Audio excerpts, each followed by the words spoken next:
Welcome to the Growth Gap Podcast, where we chat with CEOs, investors, and other key industry leaders to uncover insights and strategies for accelerating growth and succeeding in business. I'm your host, RJ Lumba. When it comes to growth equity, Jon Korngold, Global Head of Blackstone Growth, is as good as it gets. Perhaps he can be considered one of the few who sets today's bar in the asset class. His rapid rise began at Goldman Sachs at General Atlantic. But maybe it began even earlier. Maybe it began with a piece of advice his father gave him when he was growing up. Blackstone recently announced the final close of Blackstone Growth, BXG, its inaugural growth equity fund. BXG was oversubscribed and closed at its hard cap of $4.5 billion, with third-party capital commitments from a wide range of family offices, entrepreneurs, endowments, strategic institutional investors, pension funds, high-net-worth individuals, and other investors, making it the largest first-time growth equity private fund raised in history. We cover a lot of ground in our conversation, from Blackstone Growth's approach to growth equity, to its unique platform capabilities, to the importance of ESG. We hope you enjoy the show. So Jon, delighted to chat with you today. Thanks so much for joining. I typically launch right in and have folks give their background as well as their firm's background, but I want to pause for a second and just say, wow, like Blackstone has entered kind of the growth equity space in a big way. And maybe if you can refresh my memory about when the firm actually got into it, but I feel like it's really in the last few years where the firm has really had a dedicated focus. So maybe we could kick off with some kind of recent highlights on Blackstone, and then we could hear about yourself as well. Sure, happy to. Thanks for having me today. It's good to see you. Growth equity is not new to Blackstone. I think that having a dedicated pool of capital focused on that is a newer initiative. I joined in January of 2019 with the idea of building out a global growth equity business. And we had the luxury of a blank sheet of paper. And it's not always the case in a mature market on the investment side where you do have that blank sheet of paper to reimagine what growth equity might look like. And we've, I think, since done that in the last 2.5 years. We just finalized our first capital raise about a month ago. We raised about $4.5 billion of external capital, in addition to the direct investments from the firm and our balance sheet and our partners around there. So we were pleased with at least the LP reception, because there's always a question, does the world need more growth equity? And we're flattered that LPs certainly came to the conclusion that at least our flavor of growth equity was sufficiently differentiated in their mind. And so that was, I think, a nice recognition of that. We've also built out a full global team. We have offices in San Francisco, New York, London, and most recently Tel Aviv. So we have people on the ground, full partners dedicated to BXG, what we call Blackstone Growth. But importantly, there's not a single pool of capital anywhere in all of Blackstone, our 25 plus offices, that competes with what we do, which is taking kind of large scale resources and bringing them back to support very, very fast growing companies in what I'll call their adolescent phase, if you will. And the challenge for them is not capital. It's more about how do you minimize the execution risks that are associated with hyper growth expansion. And so if we're doing our job well, we're finding these regional champions and giving them access to this industrial grade set of resources and networks that Blackstone can uniquely provide and help them become much more global industry leaders in that regard. Everyone we've hired has got a kind of more of a growth equity, growth buyout background. So I'd say authentic to growth and technology, but we speak Blackstone fluently. And I think therefore are able to extract the synergies that are uniquely available to us. When you joined, it seems like you were, as you're saying, building kind of like this formalized effort and maybe separate fund, so to speak. And you're really bringing in, it's kind of like the best of both worlds. Like General Atlantic is very well known in the growth equity space. And then you have Blackstone. When you think of private equity, you think of Blackstone. And so it's still kind of a challenge, right? Even though you're part of a huge platform, it's still a challenge to make sure this thing gets off the ground, gets off to a good start, and has some early wins. And you've been able to do that. So how have you been able to kind of identify the appropriate opportunities for the Blackstone platform? Sure. Well, the first was we didn't start BXG because we think the world needed more growth equity. There's plenty of growth equity. And so, but for us, we said there's a unique way to focus on creating value much more through operational excellence than maybe the more passive momentum, almost index fund-like exposure that sometimes characterizes growth equity portfolios. And 15 years of a bull market make us all look a lot smarter than we otherwise are. And so you're naturally tempted to do more and more of it. And that's not an irrational strategy. But for us, we said that strategy works probably better in a bull market. And it's not clear that that's going to lead to the most consistent sources of value creation throughout cycles, not just in a bull market. And one of the ways we tried to do that is saying we have nearly $650 billion of assets. And that massive base does afford us the luxury, the structural advantage of having a massive amount of operational capabilities, 100 plus operating executives, dozens of data scientists, nearly $165 billion of revenue in our ecosystem. We buy centrally on behalf of 450,000 people. So we can take these companies and give them kind of an enterprise grade access. We're consistently one of the largest fee payers to the service industry. And that at least ensures there's an audience to be had when these small growth companies can now get access to the C-level decision makers of the banks and the consulting firms and the accounting firms. And that's really important in enterprise technology, especially. We've got nearly 1 billion square feet of e-commerce logistics warehouses. And so we've got this industrial grade set of capabilities that if we can bring those back down to companies in their adolescence to help them do things that perhaps they otherwise wouldn't be able to do. But most importantly, besides that broad set of resources, we focus them on a much more curated portfolio. And to your question, like what is a BXG deal? It's one where we really can function more as a strategic. We just happen to be in the skin of a growth equity arm. And so our whole fund at maturity will probably have, and I'll call it 15 or 20 companies total. I mean, there's some firms that'll do that in a week or two. And so for us, we want to marry a much more curated group of companies with access to a massive base of resources.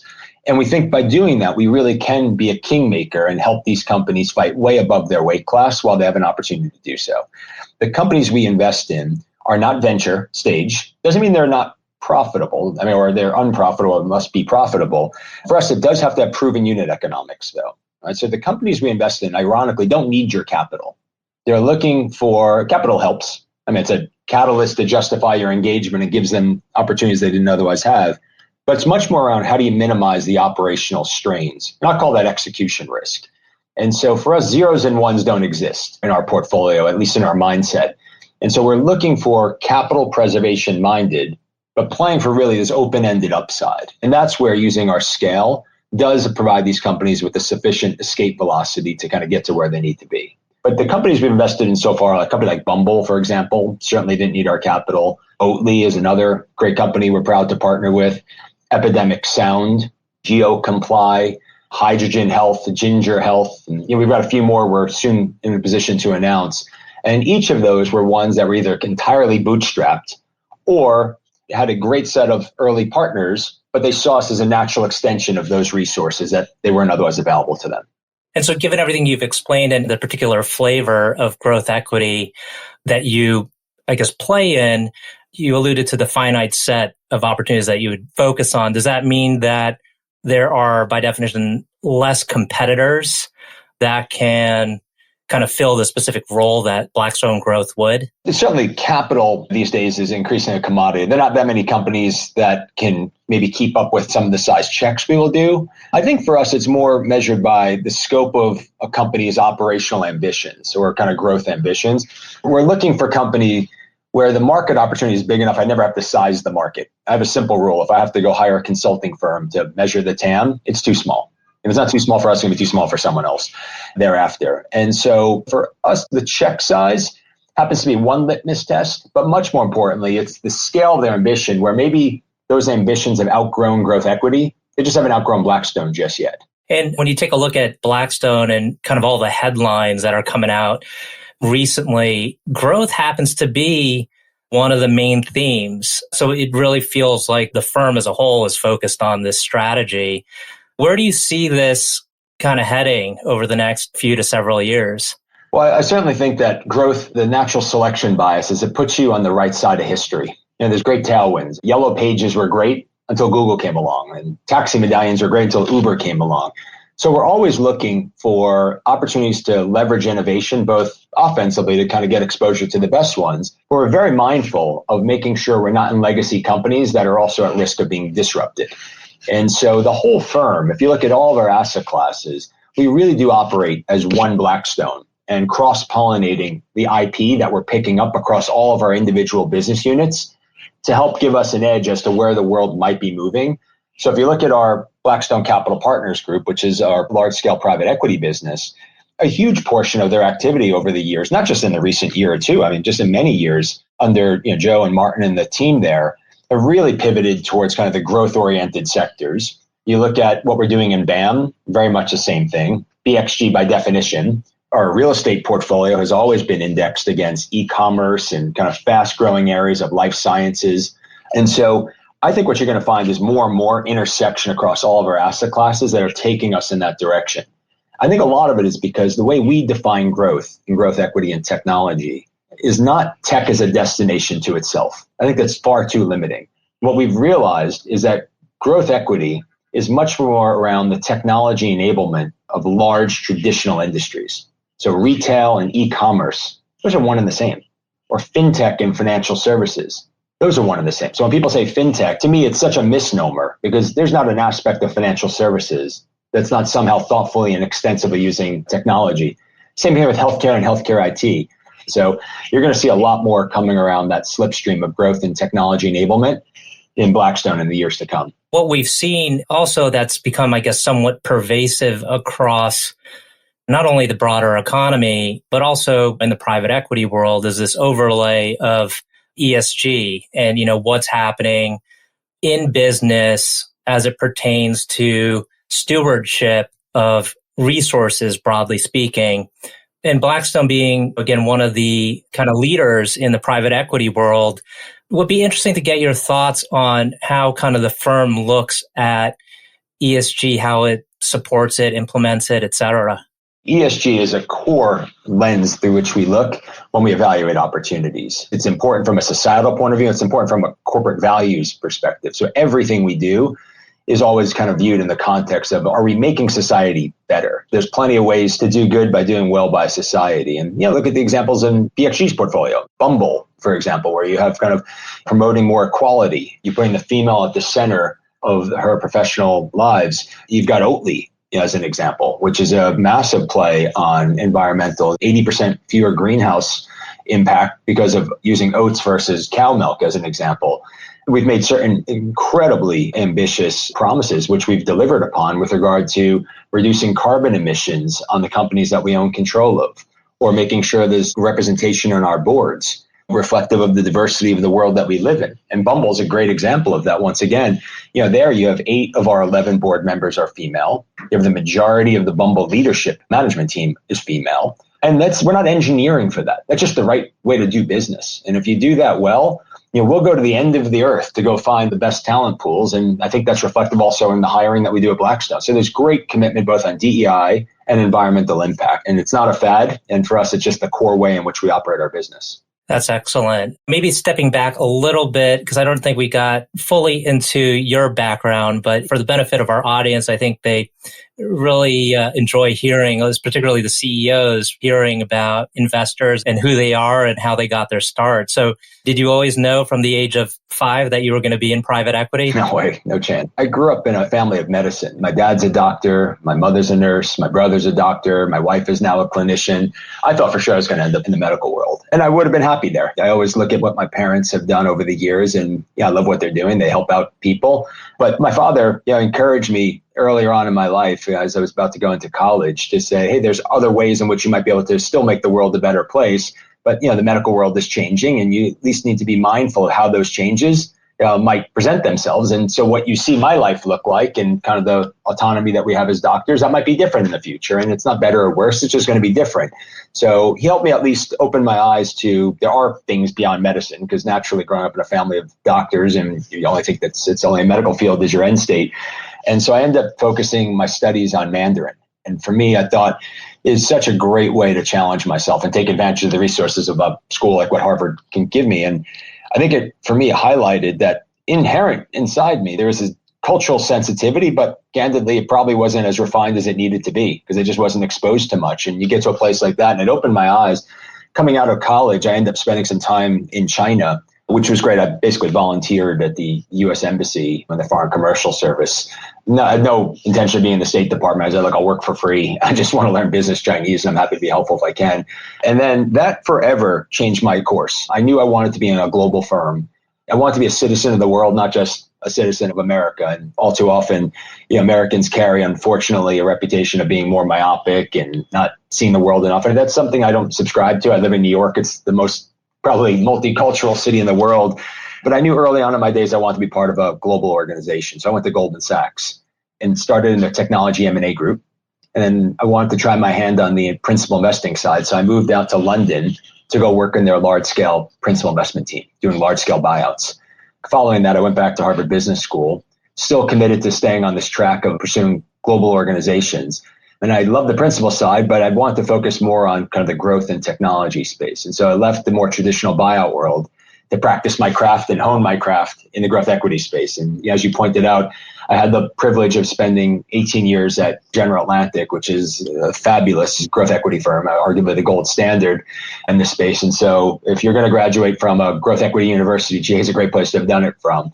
And watching that over 18 years gave me the luxury of really understanding how the ecosystem more broadly in growth equity was evolving. In large part, that informed my view on where the opportunity might be to have that blank sheet of paper to rethink a structurally and philosophically different approach to growth equity. And that's what now has manifested itself in the form of BXG. There's a couple questions that I typically like to ask folks, and this is kind of towards the end of the interview because I'm eyeing the clock here. But one of the questions, and this is a good segue from what you just spoke about because you've had great experiences throughout your career. What has been like one of the most challenging times in your professional career? What was challenging about it? And typically I like to hone in on kind of that. I think everyone or many people have a moment where they're like, oh man, I don't know if I'm going to get through this, or this is the most daunting thing I've ever had to face. But you face it and you get through it, you're on the other side, and you're kind of proud of yourself for having dealt with it and figured it out. Can you share with us an experience? Does one come to mind? I just think about even my own career in growth equity. Even though I was at one firm for 18 years, I wore so many different hats there, and I was never in a position to allow myself to get comfortable being comfortable, and always putting myself out of my comfort zone. So I was in our tech area. I moved out to London. I came back to go run our healthcare group, did that for 7 years. And once the flywheel is running there, just when you think you're comfortable, I'm asked to go move into financial services. I ran our financial service group for 7 years. And just when I thought things were comfortable, once again, they asked me to chair the firm's portfolio committee and spend time around the operational side of it. And so I never allowed myself to get comfortable. And while it was daunting as I was being asked to make these moves in my own career, it made me better for what it was. And I'll never forget one of my mentors from my previous job always said, think of your career as a tree. Now bear with me on this analogy, but in your junior part of your life, you should think about the roots, like getting broad exposure, learning how to assess business models, assess management teams, think about valuation. And then in the middle part of your career, where you're really going to differentiate yourself through the trunk of the tree, is deep specialization. And so I had the luxury of having, well, I wasn't wire to wire through the whole trunk in one sector. There were large enough segments where I really did become at least somewhat of an expert in areas of healthcare and financial services and business services. And then once you get more senior again, you become the branches. And you can more holistically kind of draw on the lessons from kind of below the tree. I think about that a lot. And so even my move to China, growing up in a relatively provincial background, I never really left the country outside of Canada until I got to college. And moving out to China, there was no mobile phones at the time. There was no email really at the time. I used a payphone. The currencies were different. I mean, just the whole world was different. I've always looked for ways to challenge myself and put myself in a comfort zone, and probably no more pronounced risk in my life than leaving a very, very comfortable perch at a fabulous firm to go restart my career at Blackstone. It was late 40s, and I was like, this is a good time as any to go try it. If you liken myself to a car, I think I have 6 gears. I think I've really been using 5 gears really productively, but I'll always regret it if I don't see if there's a 6th gear and just see how fast I can race. And that probably, to me, I'm most proud of not allowing myself to stay comfortable and taking a chance at something completely different. And I look back, in the last couple of years have been 2 of the best years of my life. And so I'm so thankful for the privilege of being part of the Blackstone team and for the firm to take a chance on kind of building this initiative around me and the team that we've since assembled. Last question is there someone, and maybe this relates to what you just mentioned in your last answer, is there someone that you particularly have admired throughout your career, and you think about as you're about to make a tough decision, you think about how would that person look at this problem? How would that person evaluate this problem? How would they define the parameters? It could be anyone recently, anyone in the past. People have sometimes mentioned folks in their childhood, and some people have said there's many. But is there a person that comes to mind? Because there's so many mentors along the way that give me such good advice. At the end of each day, I try to jot down one thing I learned. And I said, look, over the course of a year, if you can learn 365 things and you do that over the course of your life, you become a wise person. So I always try to learn from someone in every meeting I take. And I've got enough humility to know I'm never going to invent anything in the four walls of my office or in my brain. So I'm always out there trying to connect the dots. I would say my father, and I know it sounds like a trite answer, but I think over the years, my dad always used to instill, even the youngest, when I would want to go try out for a team or be president of my class and say, oh, I might not win. And he always gave me the confidence saying, well, if not you, then who? Like somebody has to win. Why not you? And I think kind of reminding yourself that anything is possible, even though I didn't come from a pedigreed upbringing. I was a very, very comfortable middle-class person in a public school, but my father always kind of gave me the courage to say, if not you, then who? And I think both he and my mother, for that matter, always gave me the courage to say, when you look at opportunities in life, you should say, would I regret in 5 years' time if I didn't take that chance right now? And fortunately for me, I was always given interesting roles that kept me there. And I think for me, and especially in joining Blackstone, I said, yeah, actually, I probably would regret not taking that opportunity. And so I look back to my earliest days with my mom and my dad, who really gave me the courage to believe in myself and to say, don't ever get intimidated. My dad, I remember when I was young, used to say, if you ever speak to a CEO, you remember that CEO is probably at that time, not my age, speaking to him about his own age. He said, you're talking to someone's dad or someone's mother, and don't be intimidated by that. You don't get intimidated when I have my friends over and you talk to them. And so I think at the earliest days, it maybe gave me more confidence than I probably deserved. No doubt that was formative, and all the risks I thereafter felt comfortable taking. Well, that's a wonderful note to end on some very kind of practical advice that has served you well throughout the years. So, Jon, thank you again so much for taking the time to chat today. Really appreciate it. I know our audience will find this very insightful. No, thanks so much for having me today. I really appreciate it.